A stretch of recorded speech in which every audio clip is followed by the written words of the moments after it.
welcome to Blue Sharp 59's channel. I want to show you my die-cast Thunderbolt, the T-Bolt. It's a 1964 Ford Fairlane die-cast. I collect die-cast cars, only the ones that are really memorable cars. I don't have that many, but the ones I do are very collectible, and I like them. There's just something unique about them. But the 64 Fairlane was actually it was a factory-produced lightweight in the real car back then. In 64, they produced 100 of these. And Ford and Chrysler and Pontiac were all racing to see who's the fastest on the drag strip. Well, Ford come out with this, the T-Bolt, they call it the 427 Fairlane here. And it was a lightweight car. And I guess they could run 10s on the track, upper 9s. And they actually come with slicks, rear slicks, right from the showroom. You bought the car from the showroom, it took it right to the drag strip. It come with a 427. It had ram air in the front scoops of the high beams. Were supposed to be the high beams. They put ram air in there. They ran street tires in front, polyglass. Then they actually ran the slicks in back, like I told you. The 427 was planted under the hood, and that was what's made them very powerful.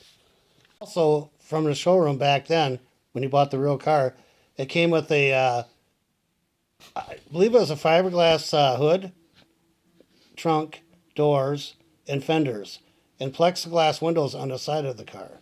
And I think, if I may be wrong, but the bumper could have been fiberglass also. But I know they did that to reduce the car by a couple 100 pounds. Now this car here, it's a die cast. It's a 124, but anyway, it's not that detailed, but I still like this car because it's very collectible to me because I haven't seen these around. I haven't seen any. And the real production car out there, they actually produced 100 of them, and only 17 of them were actually produced that were maroon.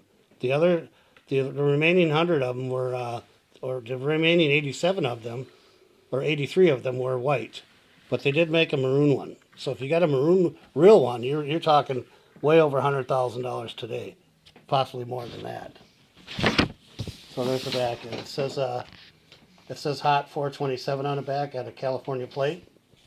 Not too much detail in the interior, but I guess the real car back then, they came with a tack, no radio, no heater, and they actually, I don't know, they could have a heater, but there's no back seat in them either.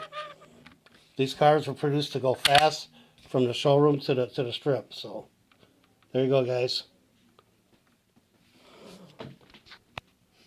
427 T-Bolt.